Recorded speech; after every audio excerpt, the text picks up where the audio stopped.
இங்கே வர வழியில் கேப் பிரேக் டவுன் ஆயிடுச்சு. நான் வந்துடுறேன். சரி, நான் நம்ம ஸ்பாட்டில் தான் இருக்கேன், வந்துரு.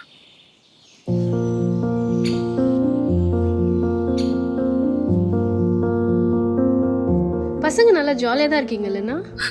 என்னங்க அவ்வளோ ஈஸியாக சொல்லி போட்டீங்க? எங்களுக்கும் வழியெல்லாம் இருக்குங்க.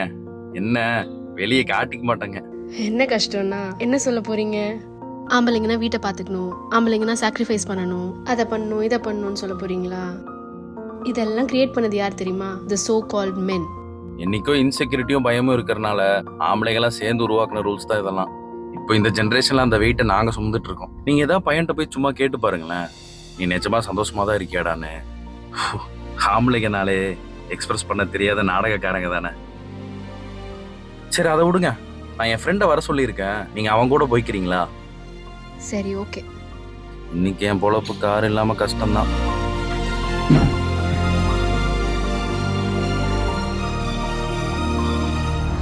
என்ன இவ்வளோ லேட் ஆயிடுச்சு?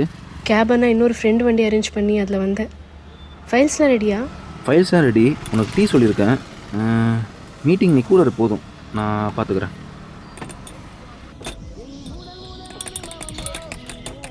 டீ போட்டால் சரியாக வரும்.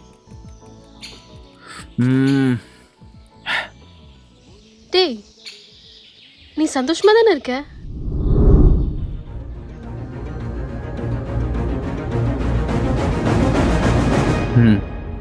டேய், ஏன்டா அந்த ஆம்பளைங்களாம் எக்ஸ்பிரஸ் பண்ணாமல் உயிரை வாங்குறீங்க? உண்மையை சொல்லு. இல்லை, சந்தோஷமா இல்லை. சரி, பரவாயில்ல. ஆனால் இனிமேல் நடிக்காத.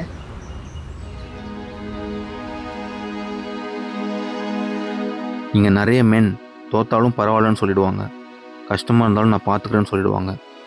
ஏன்னா அவங்களுக்கு சின்ன வயசுலேருந்தே ஐ எம் நாட் ஓகேன்றதை விட ஐ எம் ஸ்ட்ராங்னு சொல்கிறது தான் அதிகமாக கற்றுக் கொடுத்துருக்காங்க. அதனால தான் எங்கள் பல பேரோட சிரிப்பு உண்மையாக இருக்காது. ஹாப்பி தான் சொல்கிற அந்த ஒரு வார்த்தையில் கூட நிறைய சொல்லாத விஷயம் இருக்குது.